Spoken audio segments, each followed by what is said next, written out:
Viewers, some time ago, I told you guys that Abagana people in Anambra State, a headquarter of Inchikoka local government, has a very rich culture and tradition. So today we are going to bring to you the Ede-Aro Festival of Abagana.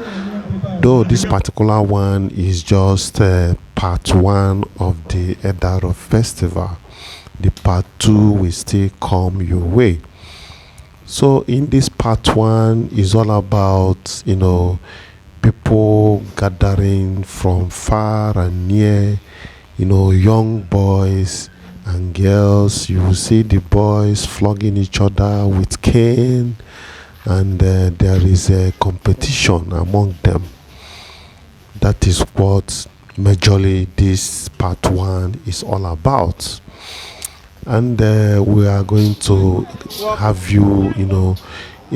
talked about the various ways that Abagana people can improve this culture, this very rich culture.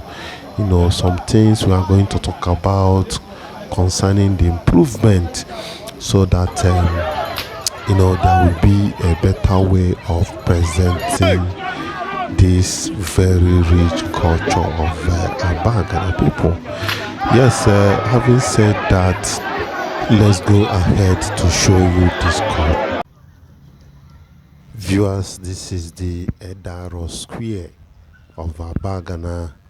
Ede-Aro Square is the place that they actually, trade when it is Afo. Igbo people has 4 market days, Eke, Oye, Afo, Nkwo. So this square is where Abagana people trade during Afo day. So this is just the empty arena before the commencement of the event properly. So we were here earlier to get you the clip of the empty place. Shortly we are going to give you the details of how the event started and what really happened during this event. It's quite a very interesting event. People come from far and wide, different towns. We are all represented in this occasion. Enugu, Aba, Ogidi, Mbo, Onitsha. So many towns within this Abagana axis. People from there usually come here to catch a glimpse of what is going on, or to participate in the actual process of caning. You challenge people, then you cane and see who knows how to cane better. You will see people with injuries on their body.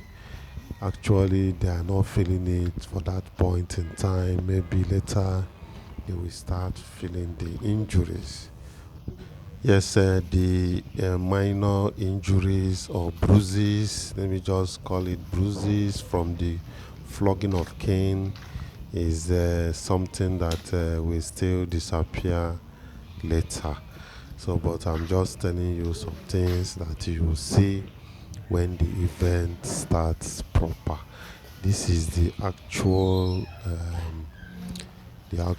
inner chamber of the deity called Aro Abagana. The Aro Abagana is from, that's the village of Orofia people, and the ones housing this Aro Abagana. So, but the celebration is for Abagana in general, and people and towns around Abagana, they will come and have fun and celebrate this special day of every year. Where the celebration lasts for 4 days, the actual celebration starts and ends in 4 days. The third day is very hot, that this type of cane is being experienced in some other place. There is another open square also. People goes there to cane on the third day. Then the fourth day is today. People come to the Aro itself, to the square, where people trade on a for day to do the actual caning, after which in the evening they will go and come back. People that wants to go and come back, they will go and come back and watch the bigger masquerade and more matured masquerade, display. This event is being done at every end of Afo in every year. That's the last Afo of every year. Hello. The last Afo market. That's how they choose date for this event. Yes, you can see the deity itself, carved wooden stuff. You can see that is the deity itself. Yes, people actually come here to, make a wish. And sometimes and most times their wish come to pass, and they will come to greet and do a kind of thanksgiving to the deity for granting their wish. Well, that is their belief.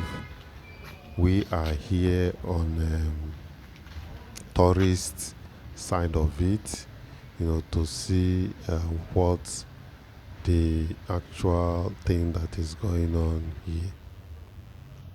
Well, I have that impression that the deity is a woman, but the carved wood shows that he has beards. So I'm yet to be corrected in that aspect, whether this deity is a man or a woman. Well, that is not the major issue. The issue is that we are coming here. We are here to have a view of what is around here, and people that will come here to display today. It's a very big event that is being done once in a year in Abagana.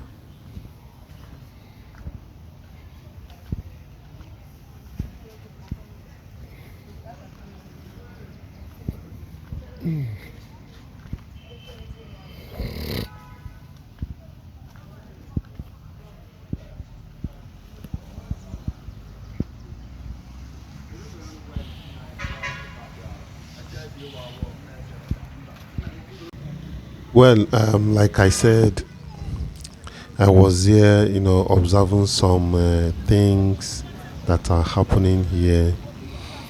Then I decided to see the way I can talk about improving this culture. Yes, there are laid down, things that I believe that will help this culture to flourish more than this. Don't worry, we are very soon. People will start trooping in. Then you understand what I am talking about. You will see that the culture is very, very interesting and very rich. Then the things that I believe that can be done to help this culture flourish the more is, one, we'll talk about the community engagement. How involved the communities are in the planning process to gather idea. It shouldn't be left for maybe a certain people or certain village, or what I'm saying is that the actual every community in Abagana, I don't know if actually they are involved in the planning process and the gathering of idea for this festival. There should be feedback and there should be support. There should be support towards this planning of events, and this will ensure a collective effort and a sense of ownership among residents. Like when we were in that field, you see a podium. By now, we were here last year and some other years. By now, I believe that the support should have been in terms of making that podium go round, build a podium stand where people can actually come and stand, be watching. Even if it does not go around, it will move down to a certain length, and other people that wants to stand very close to the masquerade can now do so. But that is just an aspect of support I am talking about. Then there should be a kind of ring. Should be a kind of ring, as if it's a kind of wrestling, because this is a type of wrestling on its own. So in that aspect, it will have a more organized way. This place we are moving now is towards the Onitsha Old Road.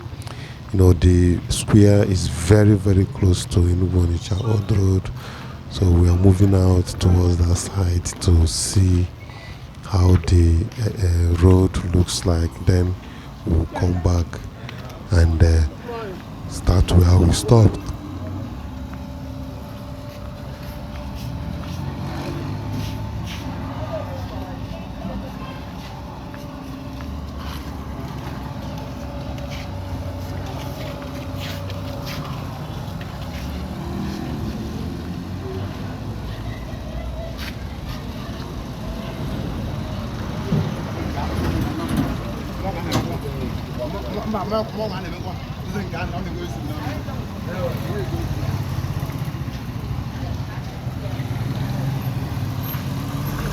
Then another way of improving this culture of Ede-Aro Festival in Abagana is a cultural workshop. Within that 4 days, like a day can be mapped out for workshop, organizing workshop to educate younger generations about the significance of Masquerade Festival, Ede-Aro Masquerade Festival, promoting cultural understanding and appreciation. Some people come here, they don't actually, get themselves educated. So a kind of workshop is good in one of those days where people can now gather here, with the podium in place. The podium must have gone round. That's the stand that will cover people from sitting. Sitting people. People will round up there, and there should be a kind of workshop where, if it is the Ede-Aro, the man in charge of the arrow, or any other people can come and educate the younger ones about this, Ede-Aro Festival. That is number 2. Then you can see people flogging themselves. This is just a tip. Just a tip before they will get into the arena. This is just what I want to talk about here is this kind of disturbing of traffic should not be allowed to persist. It should be discouraged. You see masquerade, you see people standing on the major road disrupting traffic flow. It's not quite encouraging. You can just walk by the side, or just a little time they will just leave the place. But you see some of them, they will block the traffic for a very long time, causing traffic hold-up. Some people will say that yes, it is part of the celebration, but the main aim is to walk into the arena, come to the arena. That is where the main thing is happening, and not blocking the traffic. The people of vigilantes and the rest should ensure that such things don't happen, always. Then we'll talk about incorporate modern elements. Yes, culture can be modernized and some element of it can be modernized, while the main culture still remains. Get the point? While preserving tradition, consider incorporating modern elements like music, arts, installations, or technology to attract a broader audience and appeal to different age group. You do get the point now. Within these 4 days, since the last day is always busy with the Caning Festival and watching of masquerade in the evening, among the 4 days that this process is being carried out, there could be a day. This is a very rich culture. Mind you, where we are driving to. We are driving at art display. A certain day can be brought out for people to come and display the artwork, come and sing music, all this local music, and whichever music that you want to showcase on a particular day. And this will attract more people and make it a bit modernized. That's a very, very wonderful idea, and this is going to make this Ede-Aro Festival one of the best in the world. Well, let's keep going.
And like I said, this place is the Onitsha Old Road. That's Awka Onitsha Old Road.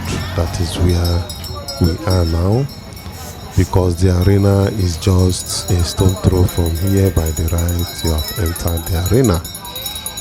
So we are here to see what is happening here before we go inside for the proper activity.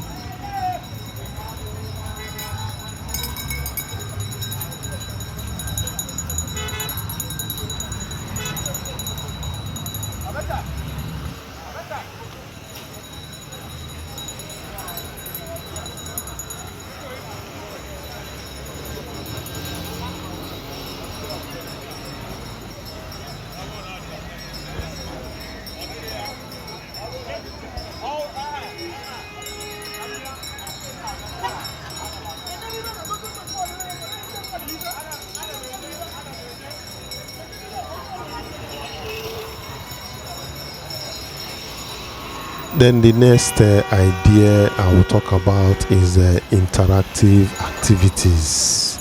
That's interactive, where people can rub minds together. Then this include interactive activities such as storytelling. Storytelling sections.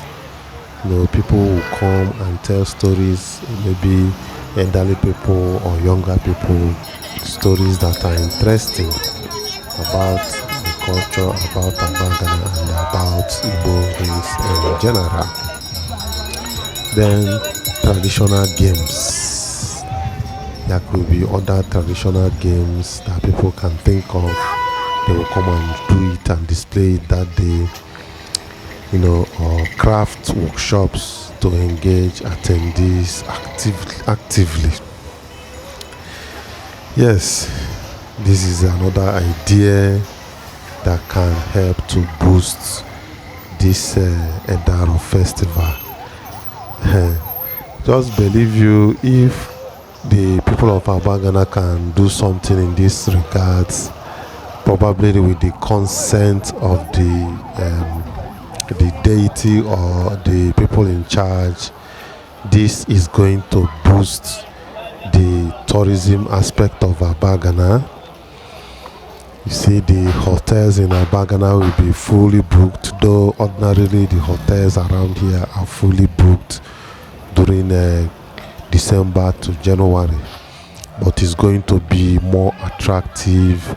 Just think about it, where people can just come in a particular day and be, telling stories about this festival before the actual day of the festival. And the other games will be carried out to make it more lively and actively. Hey, Anambra there.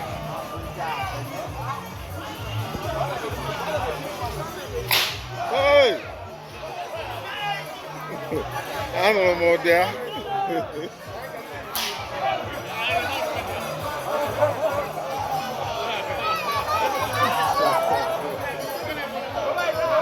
I watch it. Yeah, oh my God, I got on you. That one.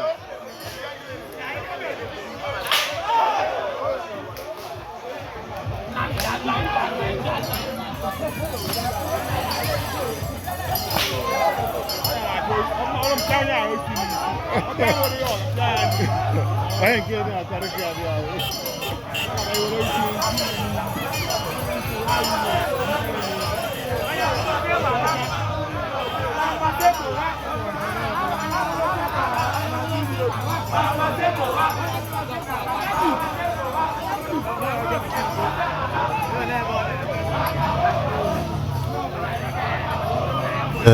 We will talk about the decorations. There could be a themed decorations, where what people can see, and they will see the decoration and know that yes, something big is happening here.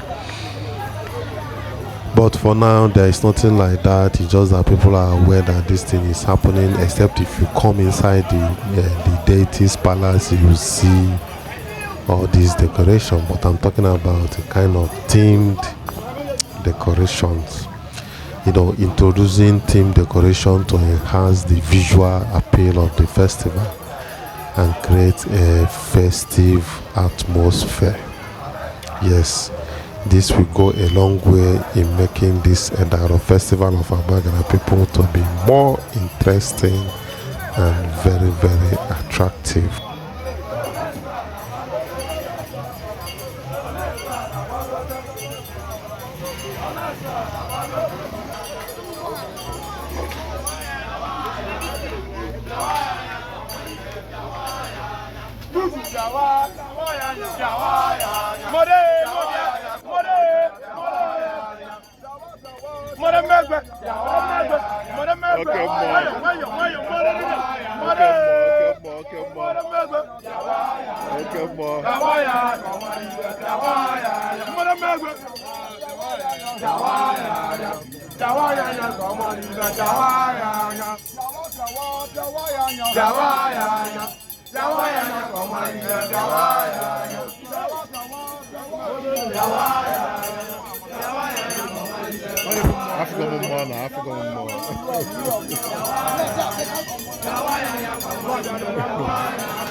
Well, you can see that gradually we are coming back to the place that we left, and the arena is getting filled up gradually. People are coming, masquerades are coming.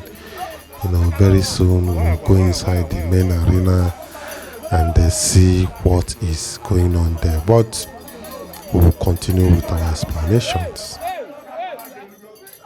But if you have not subscribed to YangaLife channel, please click on the subscription button, the notification bell, and let's hear your view about this video. And don't forget to drop your comment, what you think about what we are saying and what you are seeing in this video.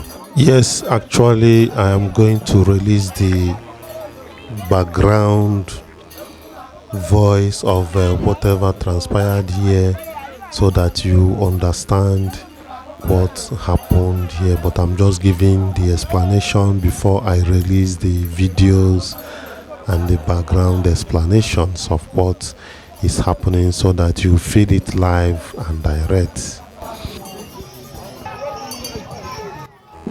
Then I will talk about local, artisans and vendors. Yes, provide a platform for local artisans and vendors to showcase and sell traditional crafts, traditional food. Like this Ede-Aro now,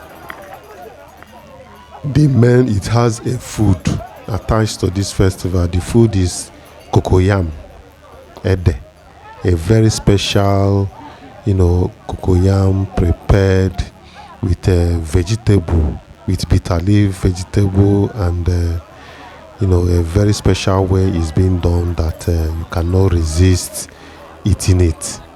So it has a special food attached to this occasion. Then there could be a platform where this food can be showcased and displayed and sell to people that come for the Ede-Aro. And products during this festival can also be showcased.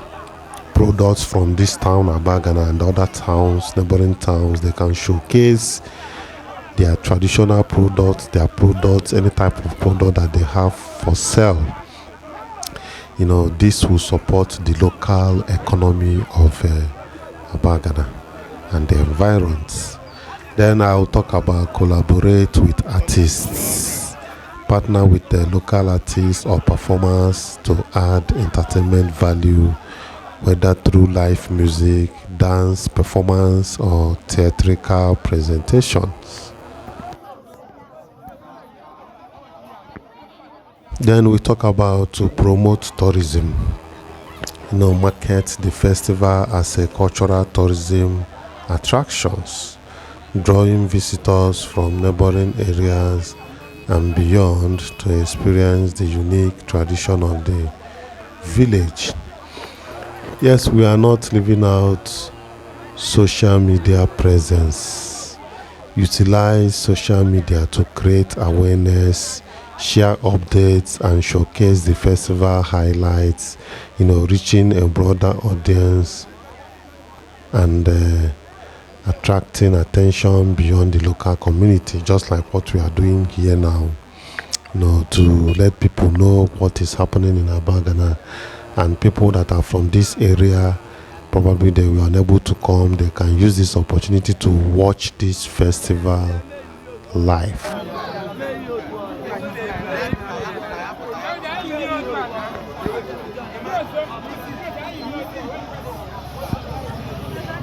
Community inclusivity ensure that the festival activities are inclusive and considerate of all community members. Fostering a sense of unity and belonging. Well, the last but not the least, we talk about the feedback mechanism, establish a feedback system to continuously improve the festival based on the experience and suggestions of both residents and attendees, just like what I am doing now. There should be a feedback mechanism that the organizers should fall back to improve this program, this ceremony. And that's what I am doing now, how to improve this festival.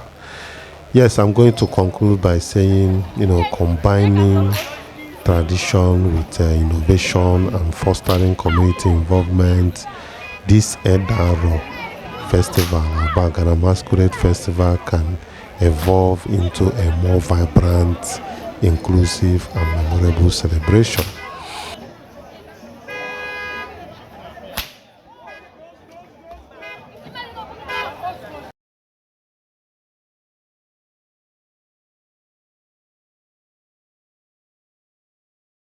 Oi!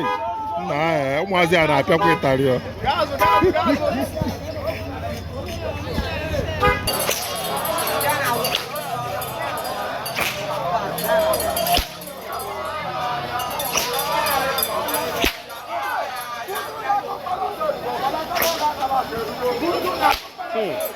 Nah.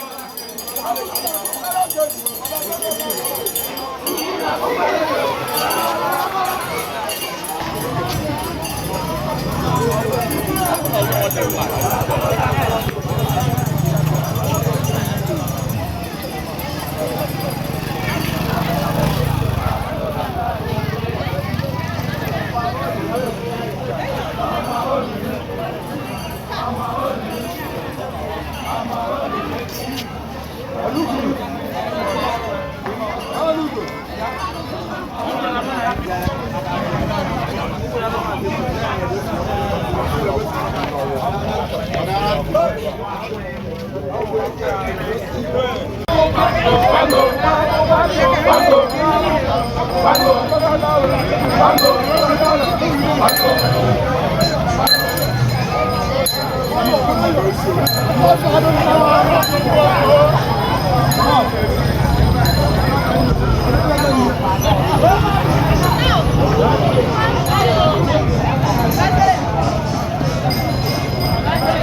Walk.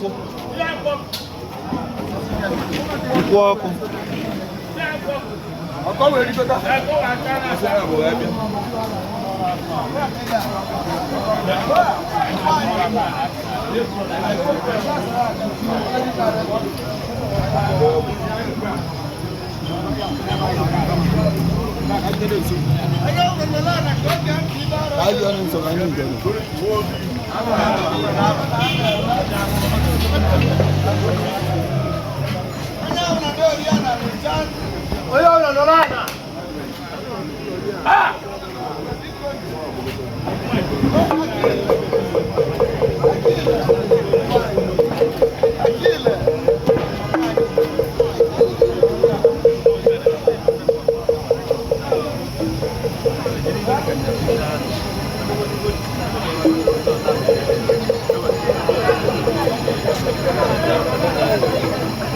People sit your own channel, Lana. Or the leader.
Cara, pegou isso.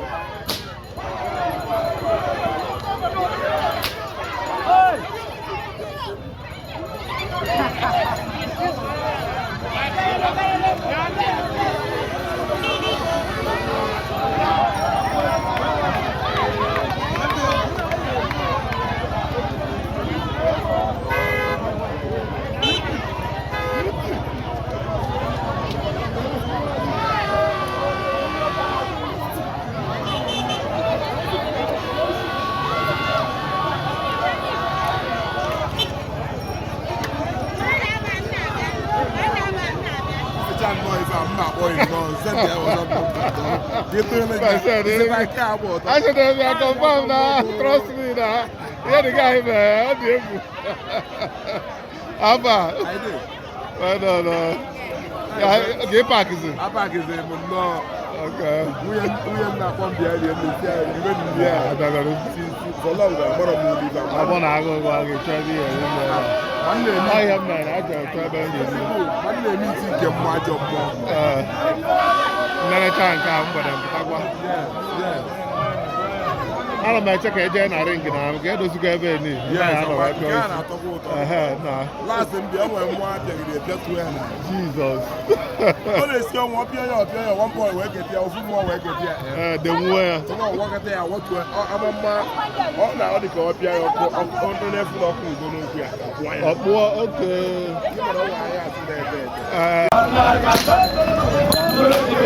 Janet, the one I know.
Ya na-ejide n'isi ọfụma.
Abba, dansa, Ede.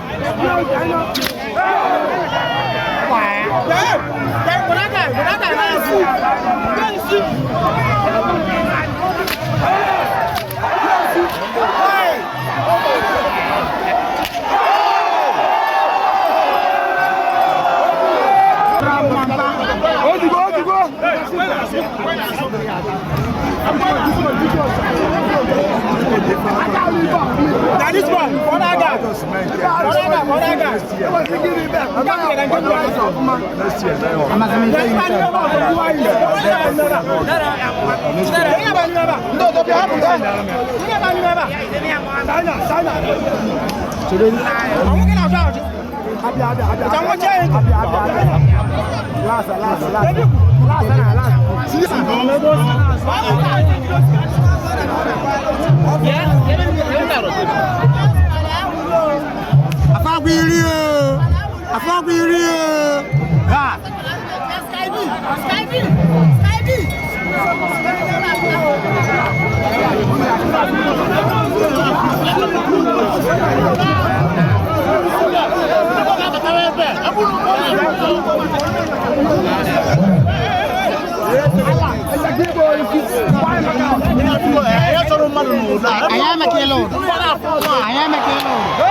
Front and back, so you know check out what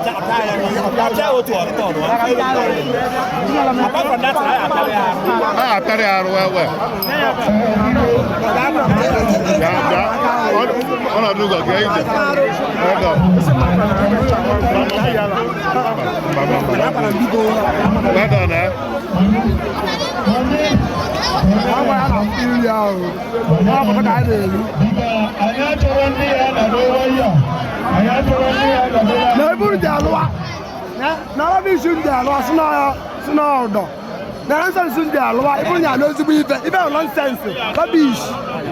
kind of manage to go there for now.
Any a gap now?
This guy I'm gonna do is I'm gonna do it.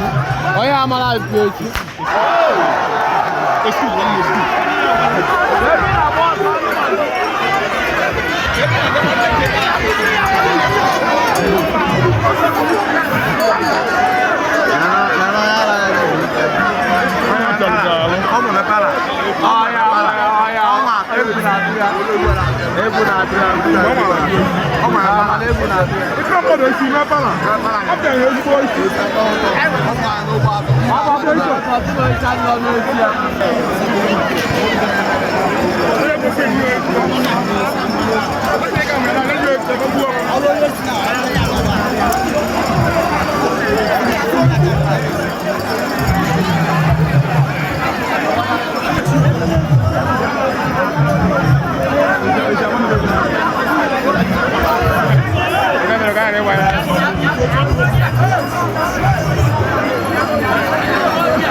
na-efepụtakwa n'anya na-esekwa n'anya biko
You did that, this guy.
Yeah, when you see any man,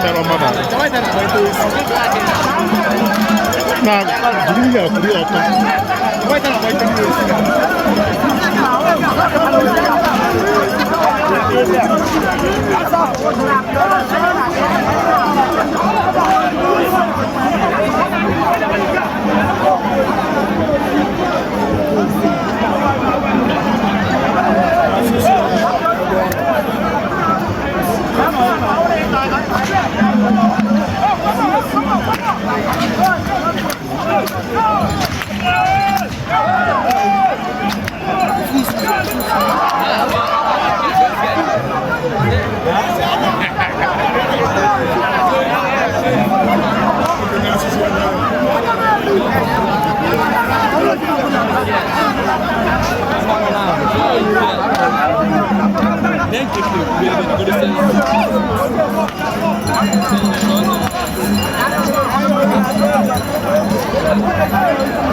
And they might have been the band you do the vaccine.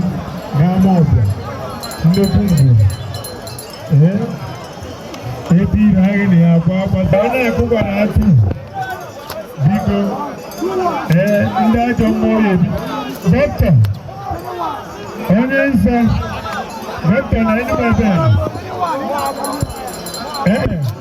Chele gambia ba bia la pula. Ama ni ya bia. Ima ni be buru na. Ogo be doctor ibe.